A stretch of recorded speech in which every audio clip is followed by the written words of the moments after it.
سریا نے آنکھیں جھکاتے ہوئے جواب دیا، میں قوم کے بیٹوں کی غیرت سے مایوس نہیں ہوں۔ آپ نے صرف طاہر کو دیکھا ہے، لیکن قوم میں ایسے بزدلوں کی تعداد زیادہ ہے جن کے ہاتھ پاؤں تاتاریوں کا نام سن کر پھول جاتے ہیں۔ لیکن اب ان باتوں کا وقت نہیں۔ آپ کو آرام کی ضرورت ہے، اور آپ کے لیے عورتوں کا خیمہ موضوع نہیں۔ آپ کو ہر ایک کی تسلی کے لیے اپنی سرگزشت کئی بار بیان کرنی پڑے گی۔ اس لیے میں اپنا خیمہ پیش کرتا ہوں۔ میں اور طاہر دوسرے خیمے میں رات گزار لیں گے۔ یہ کہہ کر تیمور ایک سپاہی سے مخاطب ہوا، انہیں اندر لے جاؤ اور ان کے کھانے کا انتظام کرو۔ سریا اور اسماعیل تیمور کے کشادہ خیمے میں داخل ہوئے، اور تیمور طاہر کے ساتھ ایک اور افسر کے کمرے میں چلا گیا۔ علیت صبح سریا کی گہری نیند کی حالت میں آذان کی دلکش آواز سنائی دی۔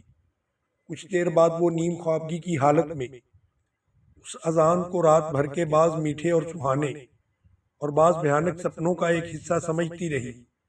مؤذن کی اذان ختم ہوئی اور وہ گردن اٹھا کر دھندلی روشنی میں ادھر ادھر دیکھنے لگی۔ اسماعیل، اسماعیل، اس نے گھبرا کر کہا۔ اسماعیل اس کے قریب سو رہا تھا۔ اس نے کروٹ بدلی۔ سریا نے اسے جھنجھوڑ کر جگایا۔ اس نے اٹھ کر آنکھیں ملتے ہوئے کہا، میں تیار ہوں۔ کہاں جانے کے لیے تیار ہوں؟ بلخ جانے کے لیے۔ اور کہاں؟ بلخ؟ اف، میں رات بھر عجیب و غریب خواب دیکھتی رہی۔ میں سمجھتی تھی کہ میں ابھی تک اسی تہہ خانے میں ہوں، لیکن وہ کہاں ہیں؟ کون؟ طاہر؟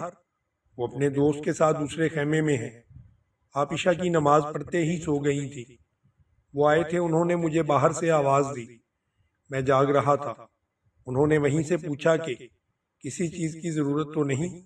میں نے جواب دیا کہ نہیں۔ انہوں نے آپ کے متعلق پوچھا۔ میں نے بتایا کہ آپ سو رہی ہیں۔ پھر وہ واپس چلے گئے۔ میرے متعلق انہوں نے کیا پوچھا تھا؟ انہوں نے کہا تھا، تمہاری ہمشیرہ کو کوئی تکلیف تو نہیں؟ پھر تم نے کیا جواب دیا؟ میں نے کہا، وہ تو گہری نیند خراٹے لے رہی ہیں۔ بڑے نالائق ہو تم۔ میں کب خراٹے لیا کرتی ہوں؟ سچ کہوں تم نے یہ کہا تھا؟ اسماعیل نے ہنستے ہوئے جواب دیا، نہیں، میں نے صرف یہ کہا تھا کہ آپ سو رہی ہیں۔ اور کیا کہا انہوں نے؟ انہوں نے کہا تھا، تم بھی سو جاؤ، صبح کی نماز کے بعد ہم بلخ کی طرف روانہ ہو جائیں گے۔ ہاں اپا، ایک بات اور۔ ان کے چلے جانے کے بعد خیمے میں چند عورتیں اور لڑکیاں آئی تھیں اور آپ کو نیند کی حالت میں دیکھ کر واپس چلی گئیں۔ تم نے مجھے جگا دیا ہوتا۔ میں جگانے لگا تھا، لیکن انہوں نے مجھے منع کر دیا۔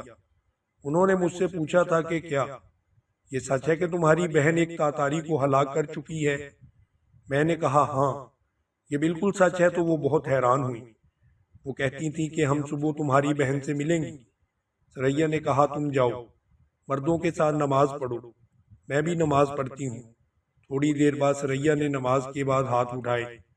دعا ختم کرنے کے بعد اس نے مڑ کر دیکھا، اس کے پیچھے چند عورتیں کھڑی تھیں۔ وہ اٹھ کر کھڑی ہو گئی۔ ایک لڑکی نے کہا، ہم رات کے وقت بھی آئی تھی، لیکن اس وقت آپ سو رہی تھی۔ ہم نے آپ کو جگانا مناسب خیال نہیں کیا۔ ہم آپ کی سرگزشت سن چکی ہیں۔ ہم سب کو آپ پر فخر ہے۔ سریا نے جواب دیا، آپ کی حوصلہ افزائی کا بہت شکریہ، لیکن یہ کوئی بڑا کارنامہ نہ تھا۔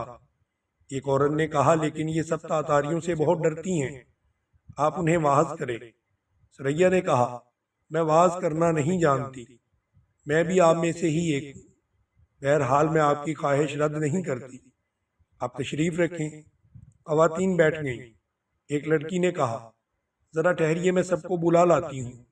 وہ یہ کہہ کر خیمے سے باہر نکل گئی، اور تھوڑی دیر بعد وسیع خیمہ عورتوں سے کھچا کھچ بھر چکا تھا۔ سریا نے ہچکچاتے ہوئے اپنی تقریر شروع کی۔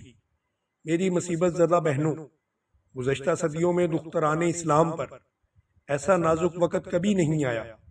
خوارزم میں ہمارے ستوت کے پرچم ٹوٹ رہے ہیں، اور تاتاریوں کی وحشت اور بربریت کا سیلاب خوارزم کے علاوہ ہر اسلامی سلطنت کے لیے خطرہ پیدا کر رہا ہے۔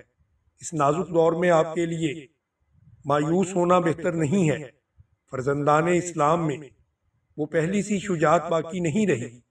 ان میں قرون اولیٰ کے مجاہدین کا سا ذوق شہادت بھی نہیں رہا۔ لیکن میں پوچھتی ہوں، آج وہ خواتین ہیں جو اپنے شوہر یا بھائی کو میدان جنگ میں پیچھے ہٹتا دیکھ کر خیموں کی چوبیں نکال کر یہ کہا کرتی تھیں کہ اگر تم نے بزدلی دکھائی تو تمہاری کھوپڑیوں کی خیر نہیں۔ میری بہنوں، یاد رکھو، گرتی ہوئی قوم کا آخری سہارا اس قوم کی بیٹیاں ہوا کرتی۔ تم قوم کا آخری سہارا ہو۔ جب تک تمہارے سینے نور ایمان سے منور ہیں، تمہارے بیٹوں، تمہارے شوہروں، تمہارے بھائیوں کو دنیا کی کوئی طاقت مغلوب نہیں کر سکتی۔ جب تک قوم کی ماؤں کا مقدس دودھ قوم کی بیٹیوں کی رگوں میں خون بن کر دوڑتا رہے گا، ان میں شہادت کی خواہش زندہ رہے گی، اور جب تک فرزندان اسلام میں شہادت کی خواہش ہے، وہ بڑے سے بڑے دشمن کے لیے بھی پیام موت ثابت ہوں گے۔ قوم اگر مردہ ہے تو انہیں زندہ کرنے والا آب حیات تمہارے پاس موجود ہے۔ قوم اگر سو رہی ہے تو تم اسے جو جوڑ کر جگا سکتی ہو۔ تم مردوں کے پاؤں کی زنجیر نہ بنو۔ اپنے شوہروں سے کہو کہ تم میدان جنگ سے سرخرو ہو کر آؤ، ہم گھروں کی چار دیواری میں تمہاری عزت و آبرو کی حفاظت کریں گی۔ اپنے بھائیوں سے کہو کہ وہ میدان جنگ میں جا کر دشمن کے تیر اپنے سینوں پر کھائیں، تم ان پر فخر کرو گی۔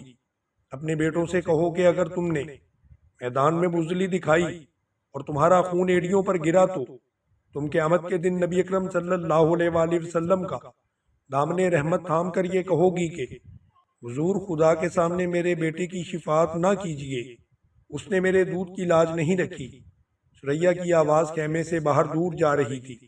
طاہر اور تیمور کے علاوہ باقی سپاہی اور افسر ایک دوسرے کا اشارہ پا کر باہر جمع ہو چکے تھے۔ بعض دم بخود کھڑے تھے اور بعض پر رکت طاری ہو رہی تھی۔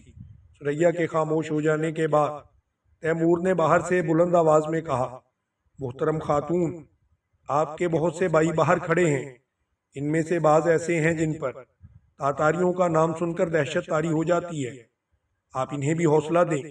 سریا نے کانپتی ہوئی آواز میں جواب دیا، جو تاتاریوں سے ڈرتے ہیں، میں انہیں اپنا بھائی کہنے کے لیے تیار نہیں۔ انہیں کہہ دیجئے کہ کوئی لڑکی جس نے ایک مسلمان ماں کا دودھ پیا ہے، ایسے بزدلوں کو بھائی کہنے کے لیے تیار نہ ہوگی۔ اگر انہوں نے اپنے فرض میں کوتاہی کی تو ہم اپنے کنگر اتار کر انہیں پہنا دیں گی اور ان کی زنگ آلود تلواریں اٹھا کر تاتاریوں کے سامنے سینہ سفر ہو جائیں گی۔ ہمارے محبت اور اطاعت بہادروں کے لیے ہے، بزدلوں کے لیے بالکل بھی نہیں۔ گریا ہماری عصمت کے نگہبان نہیں بن سکتے، تو قیامت کے دن خدا کے غیور بندوں کی صف میں کھڑا ہونے کی توقع نہ رکھیں۔ دختران اسلام اگر اس دن کسی کے بھائی کہیں گی تو وہ محمد بن قاسم جیسا مجاہد ہوگا، جس نے اپنی قوم کی بیٹی کی عصمت بچانے کے لیے 17 سال کی عمر میں ایک ملک فتح کیا تھا۔ اس دن ہر مسلمان بیوی اپنے بزدل شوہر کو بھول کر اپنی اس بہن کے شوہر پر فخر کرے گی، جس کی قیادت میں خون شہادت سے رنگین ہوگی۔ اس دن مسلمان مائیں یہ کہیں گی کہ ہمارے بیٹے وہ بزدل نہیں جو دشمن کی تلوار کا وار اپنے سینے پر نہ روک سکے، ہمارے بیٹے وہ مجاہدین جن کی شجاعت نے خواتین اسلام کو دنیا بھر کی عورتوں کی نگاہوں میں ممتاز کر دیا تھا۔ اگر وہ چاہتے ہیں کہ ہم فخر کے ساتھ انہیں اپنا بھائی کہیں تو انہیں چاہیے کہ ہمارے سامنے وہ قبائیں پہن کر آئیں جو خون سے رنگین ہوں، ہمیں وہ صورتیں دکھائیں جن پر زخموں کے نشانات ہوں۔ سریا نے تقریر ختم کی تو خواتین نے آگے بڑھ بڑھ کر اسے گلے سے لگا لیا، اور خیمے سے باہر تیمور طاہر سے یہ کہہ رہا تھا، جب تک ہماری قوم میں ایسی لڑکیاں موجود ہیں، ہم اسلام کے دشمنوں کے ساتھ صدیوں تک جنگ کرنے کے بعد بھی نہیں ہار مانیں گے۔ طاہر، تم خوش نصیب ہو۔ میں دعا کرتا ہوں کہ تمہاری زندگی کے راستے بلخ پہنچ کر ایک دوسرے سے جدا نہ ہو جائیں۔ اپنے بلند ارادوں کو تکمیل کے لیے تمہیں جس ساتھ کی ضرورت تھی وہ تمہیں مل چکا ہے، اسے ہمیشہ کے لیے اپنا لو۔ طاہر خاموش کھڑا تھا، اس کے کانوں میں ابھی تک سریا کے الفاظ گونج رہے تھے۔ وہ تصور میں سریا کے ساتھ کسی بلند مینار پر کھڑا نیچے جمع ہونے والے لاکھوں انسانوں کو جہاد کا سبق دے رہا تھا۔ تصور کی ایک اور جہت کے بعد وہ ایک پہاڑی کے دامن میں پہنچ چکا تھا، جہاں خود رو پھول مسکراتے تھے، مہکتی ہوئی ہوائیں اٹکیلیاں کرتی تھیں، اور پہاڑی ندیاں مسرت کے نہ ختم ہونے والے گیت گاتی تھیں۔ سریا یہاں بھی اس کے ساتھ تھی، اور وہ ندی کے کناروں پر پھولوں کی سیج پر لیٹ کر اس کے میٹھے اور سہانے گیت سن رہا تھا۔ ناظرین، آگے کیا ہوا یہ جاننے کے لیے ڈسکرپشن میں دیے گئے لنک پر کلک کیجئے اور ہمارے چینل کو سبسکرائب کریں۔